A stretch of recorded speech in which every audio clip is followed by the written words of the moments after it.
They thought cutting me off would break me. My family, the people I'd bankrolled for 7 years straight, sent me a text like I was some crazy ex-girlfriend they needed a restraining order from. We need distance from you. Please stop contacting us completely. My uncle Marcus was the one who orchestrated the whole thing, packing them up like refugees fleeing a war zone. Except the war zone was me, apparently.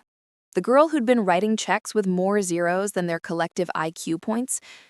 I stared at that message for exactly 30 seconds before I typed back the response that would change everything. Of course, I'll cancel my direct deposits first thing. And I just wanted to let you know I've always known about the offshore accounts, the fake charity, and what really happened to Aunt Claire. Then I hit send and poured myself a glass of Chateau Margaux that cost more than my sister's monthly rent. The rent I'd been paying, by the way. I'm Sarah Mitchell, and up until that text message on a Tuesday afternoon in my penthouse overlooking Manhattan, I'd been the family ATM. Not just helping out here and there like normal people do.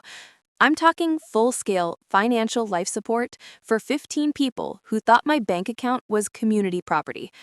My tech startup sold to Google when I was 28 for an amount that still makes my accountant giddy. And from that moment on, I became everyone's favorite relative. Mom needed a new car? Sarah's got it. Dad's business failing for the third time? Sarah will bail him out. My brother Jake's gambling debts? My sister Emma's designer shopping addiction? My cousin Rachel's influencer career that was basically just expensive brunches? All Sarah, all the time. I'd bought houses, paid medical bills, funded educations, covered legal fees, and even bankrolled my Uncle Marcus's investment opportunities that were about as legitimate as a $3 bill. And for 7 years, I did it with a smile, because that's what family does, right? Wrong. Dead wrong. Because while I was busy being their personal Federal Reserve, they were busy talking trash about me behind my back, making fun of my sad single life, mocking my work ethic, and apparently holding family meetings about how to squeeze more money out of me without actually having to pretend they liked me. The kicker? I knew about all of it, every last betrayal.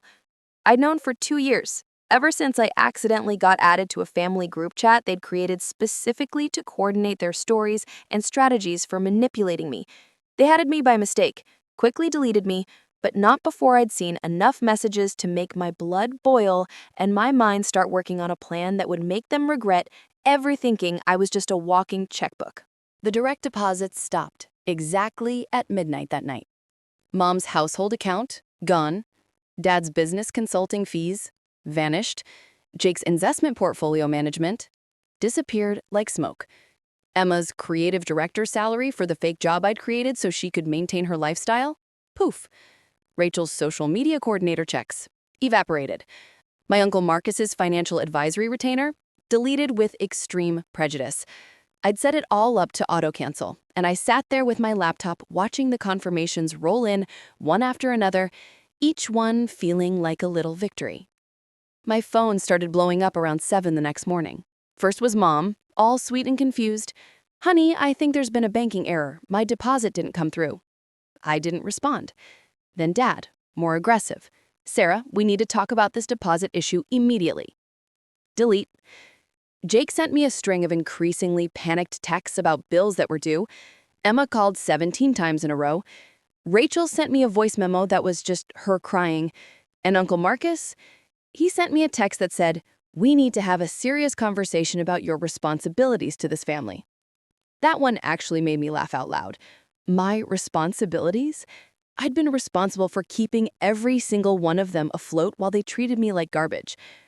But here's the thing. I wasn't just cutting them off financially. That would be too simple, too clean. No, I'd spent 2 years setting up something way more elaborate, way more devastating, and way more permanent than just stopping the money train. See, when you're funding 15 people's entire existences, you learn things. You have access to things.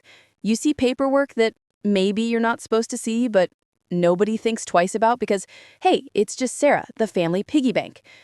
Over those 2 years of pretending I didn't know they were using me, I'd been collecting information like the FBI builds a RICO case.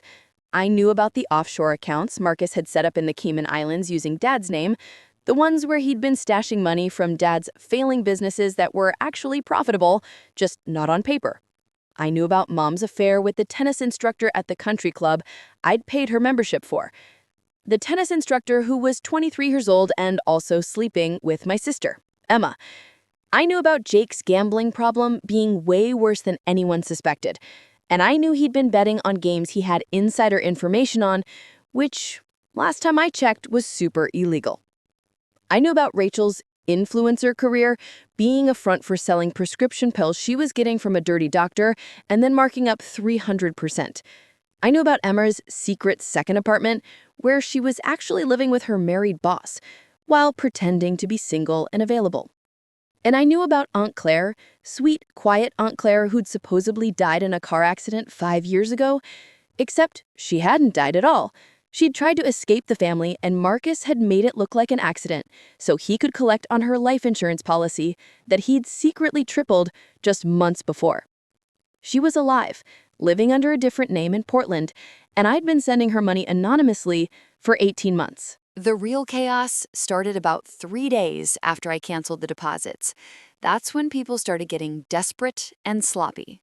Dad called me screaming about disrespect and family values, which was rich coming from a man who'd been embezzling from his own failing business while I propped it up with cash infusions. Mom showed up at my building, but security didn't let her pass the lobby because I'd already given them her photo and instructions that I was traveling abroad and unavailable.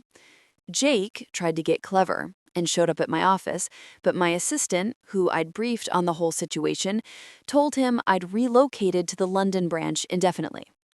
Emma actually managed to ambush me at my favorite coffee shop, complete with tears and a whole performance about how she didn't understand what she'd done wrong. And couldn't we just talk this through like adults? I looked at her across that table, in her designer outfit that I'd paid for, carrying the Hermes bag I'd bought her for Christmas, and I said, "Emma, I know about the apartment on Park Avenue. I know about you and Richard. I know his wife hired a private investigator, and I know you've been using my credit cards to furnish your little love nest. So no, we can't talk this through like adults, because adults don't steal from their sisters and then cry about consequences." Her face went white, and she got up and left without saying another word. That felt good, not gonna lie. But Uncle Marcus was different.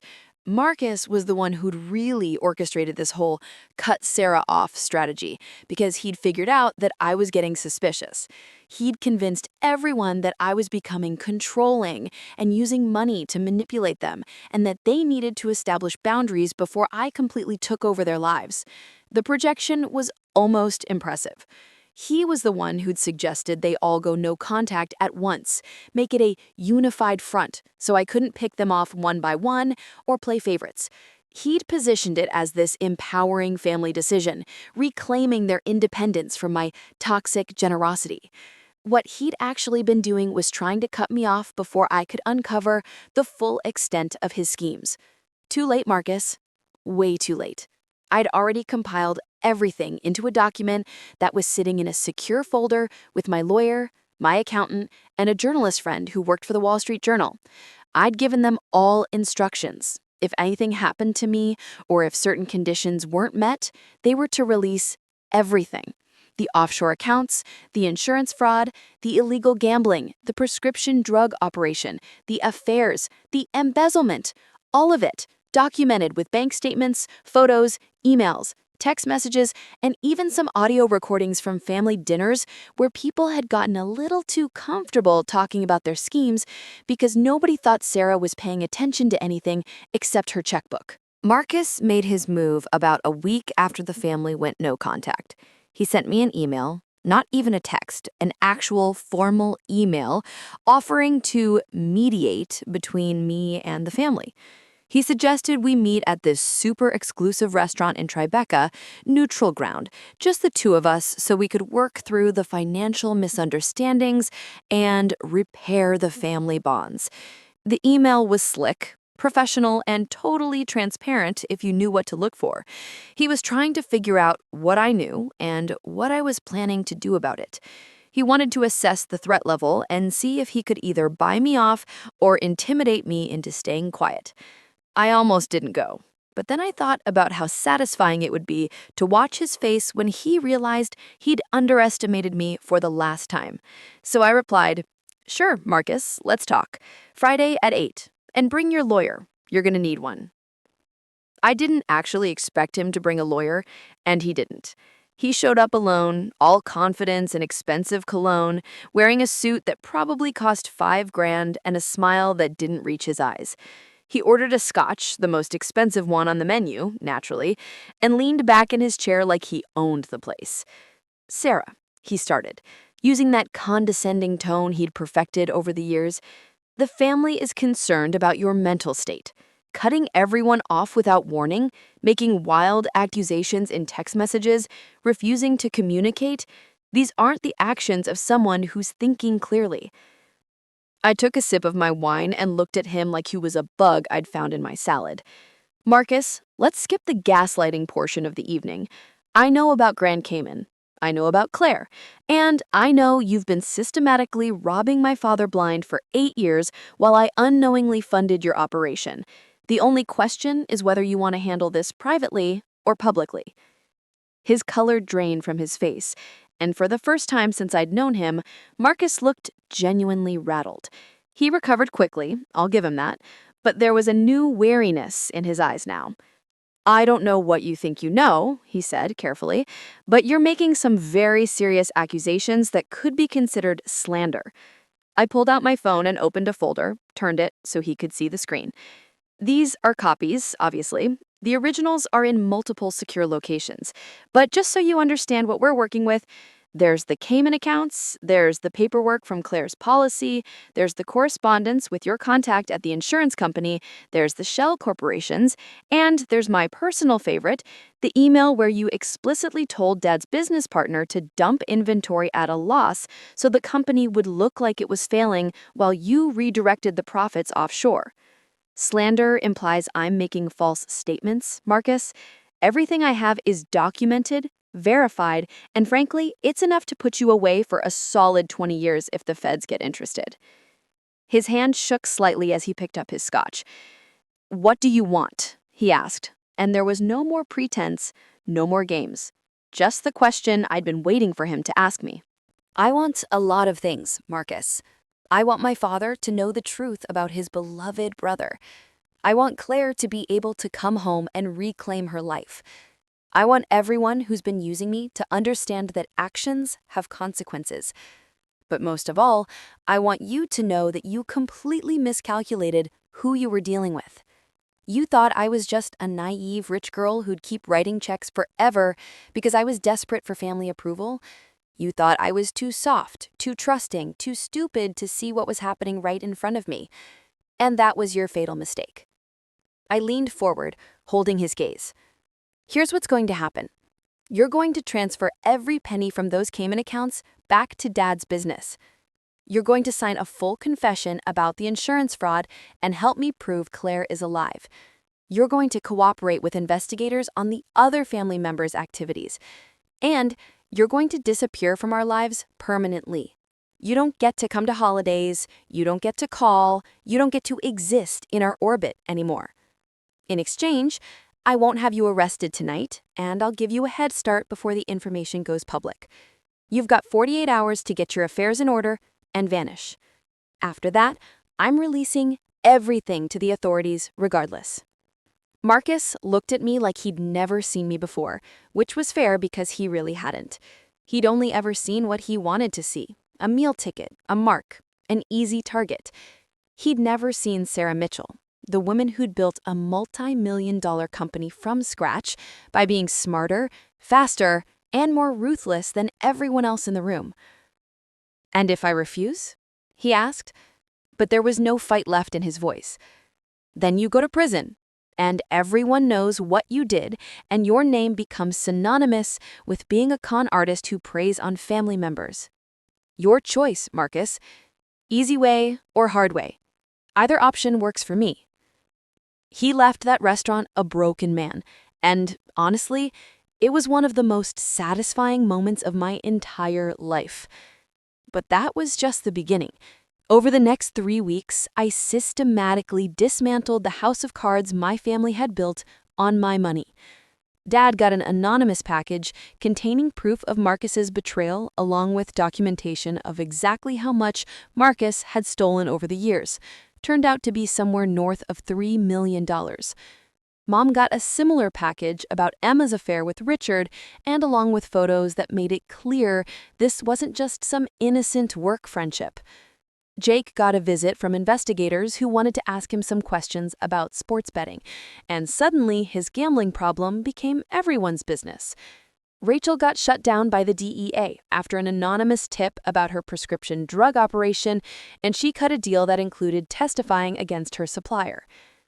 Emma lost her job when Richard's wife sent the affair evidence to their company's HR department, and it turned out sleeping with your married boss is frowned upon in corporate America. The family group chat, the one they'd tried to delete me from, became a war zone of accusations, blame shifting, and spectacular meltdowns.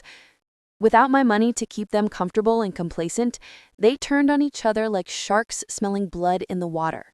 The beautiful thing about cutting off people who've become dependent on your money is watching them reveal who they really are when the gravy train stops running. Mom tried to maintain her country club lifestyle on Dad's actual income and realized she couldn't afford it. Couldn't afford the membership I'd been paying for, couldn't afford the spa treatments, couldn't afford the designer clothes or the expensive dinners. She had to get a job for the first time in 20 years.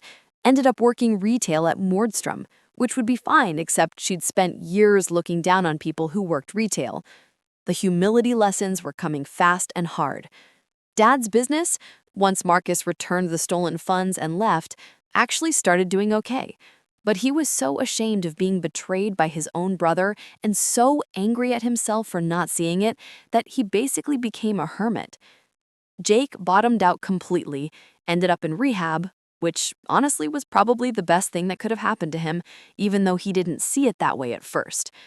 Emma moved back home with Mom and Dad at 32 years old, broke and unemployed, with a reputation that made it hard to get hired anywhere in her industry. Rachel went to jail for 6 months and came out with a felony record. The family that had been so united in using me was completely shattered, and I had barely had to lift a finger beyond stopping the money and letting the truth come out. But the real twist, the thing nobody saw coming, happened about 2 months after everything went down. I got a call from a number I didn't recognize, answered it more out of curiosity than anything else, and heard a voice I hadn't heard in 5 years. "Sarah, it's Claire." Aunt Claire. The one person in the family who'd actually been kind to me growing up. The one who'd always treated me like a person instead of a bank account. I'd been sending her money anonymously, but we'd never spoken directly. "I heard about what happened," she said, her voice shaky with emotion. "I heard about Marcus confessing, about everything falling apart. Sarah, I can't even begin to thank you for what you've done.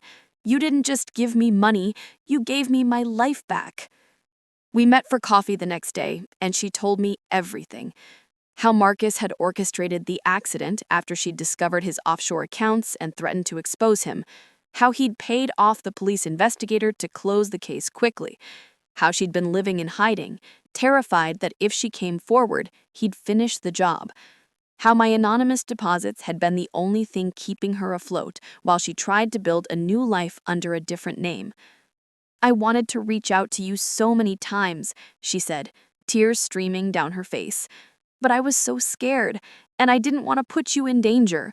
I thought if Marcus knew I'd contacted you, he might come after both of us." Now, with Marcus in custody and facing charges that would put him away for decades, she could finally come home. She could reclaim her identity, access the money that was rightfully hers, and rebuild her life in the open. The thing about revenge is that people always think it's about making someone suffer, making them hurt the way they hurt you.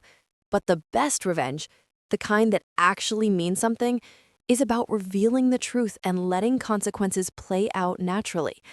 I didn't have to destroy my family. They'd already destroyed themselves. I just had to stop enabling them and step back so everyone could see clearly what was really going on. Mom and I eventually started talking again, carefully and with a lot of boundaries, after she got 6 months of therapy and a real job, and started understanding how her entitlement had poisoned our relationship. Dad and I rebuilt slowly, and he actually became someone I could respect once he started taking responsibility for his business and his choices instead of relying on me to bail them out. Jake got sober, stayed sober, and we have coffee sometimes, where he actually asks about my life instead of just hitting me up for money. Emma and I probably won't ever be close again, but she sent me a letter apologizing for her role in everything, and I appreciated that, even if I didn't respond. Rachel's still dealing with her consequences, and honestly, that's her journey to figure out. And Claire? Claire moved into a beautiful apartment in Brooklyn, got a job doing something she actually loves, and became the family member I'd always wished I had more of growing up. We have dinner once a week, and she's teaching me that family isn't about blood or obligation. It's about showing up for each other because you genuinely care, not because there's something in it for you. As for Uncle Marcus, he took a plea deal that put him away for 15 years and required full restitution to everyone he'd defrauded. Turns out, when the investigators started digging, they found even more victims: colleagues, friends, distant relatives, all people he'd scammed over the years using variations of the same techniques. He became a cautionary tale, the kind of story people tell to warn others about trusting family members too much with money matters. I'd be lying if I said I didn't feel a certain satisfaction every time someone mentioned his case, but mostly I just felt relieved that he couldn't hurt anyone anymore. The money I'd been sending to Claire all those months added up to about $80,000, which sounds like a lot until you remember I'd spent millions on the rest of the family who'd been actively using me. That 80 grand bought Claire safety, security, and time to heal. It was the best investment I had ever made, better than any stock or startup or real estate deal, because it actually helped someone who deserved help instead of enabling someone who didn't. And yeah, I know what people say, that I'm cold, that I'm ruthless, that I destroyed my own family over money. Those people don't know what it's like to be used systematically by everyone who's supposed to love you. They don't know what it feels like to discover that your entire family has a group chat dedicated to strategizing how to squeeze more cash out of you while mocking you behind your back. They don't understand that standing up for yourself isn't the same as being cruel. Sometimes it's just refusing to be a victim anymore. The penthouse feels different now. It's still the same stunning views, still the same designer furniture and expensive art, but it's mine in a way it wasn't before. Before, it was just a showpiece, a symbol of success that I'd achieved but never really enjoyed because I was too busy funding everyone else's dreams. Now, it's actually my home, filled with things I chose because I liked them, not because I was trying to impress anyone or prove anything. I started dating again. Actually, dating, not just going through the motions while my family made jokes about my sad single life. Met a guy named David who owns a bookstore in the village and couldn't care less about my money. He makes me laugh, challenges me intellectually, and treats me like I'm interesting for reasons that have nothing to do with my bank account. We're taking it slow, figuring things out, and for the first time in years, I'm actually excited about where my personal life is heading. Work is better too. Without the constant drain of family drama and financial demands, I've been able to focus on actually building something new. Started a venture capital firm focused on women-led tech startups, and it's been incredible watching other women get the support and funding they need to bring their ideas to life. I'm using my money and experience to create opportunities for people who deserve them, and that feels about 1,000,000 times better than funding my brother's gambling habit or my sister's shopping addiction. Here's what I've learned from this whole mess.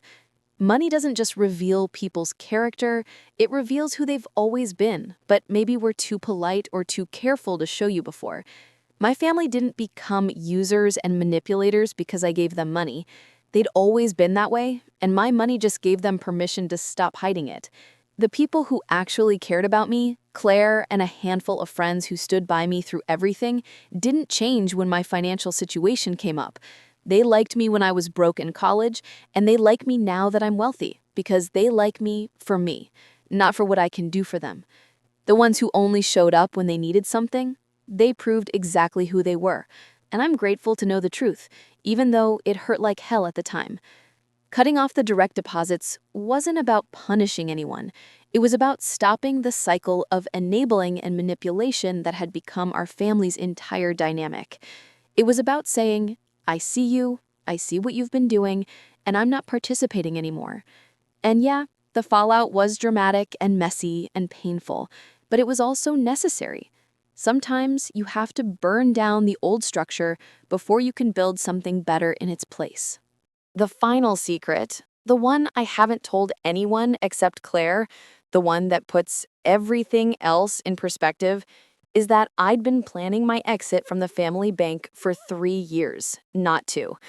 The group chat thing accelerated my timeline, but I'd already been documenting everything long before that.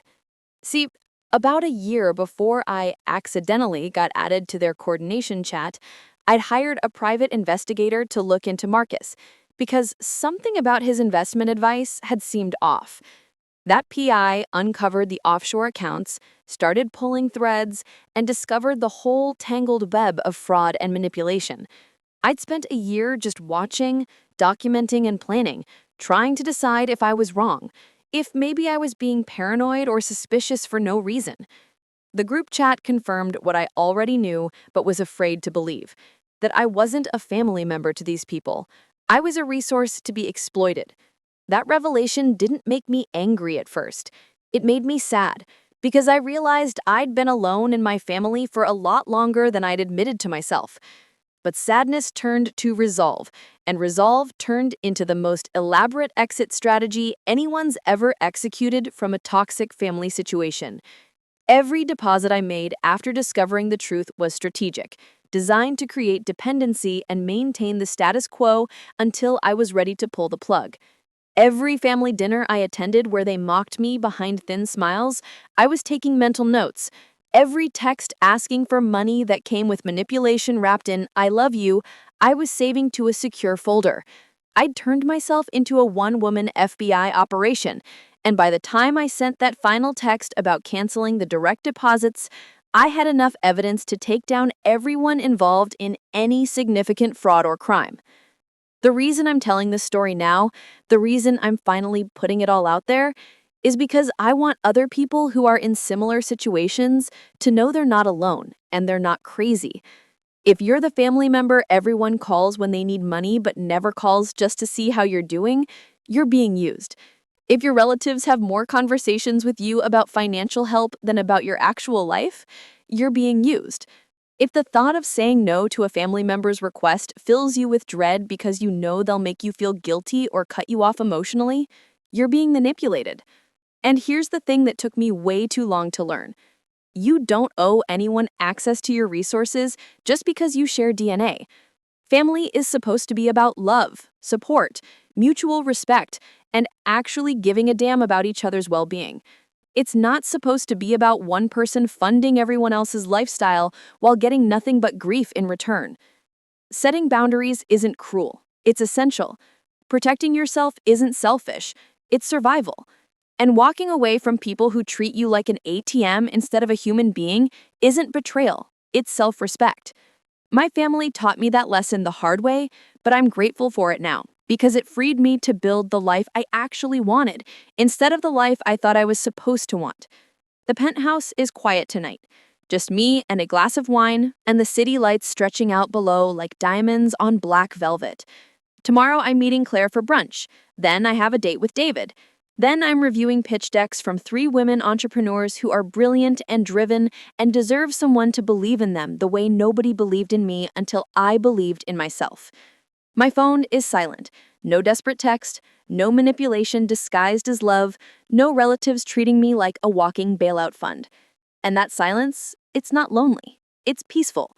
It's the sound of freedom, of boundaries respected, of a life reclaimed. They thought cutting me off would break me, but all it did was force them to face who they really were without my money to hide behind. And me? I finally got to become who I was always meant to be. Not the family's savior or their scapegoat or their piggy bank, but just Sarah. And Sarah is doing just fine.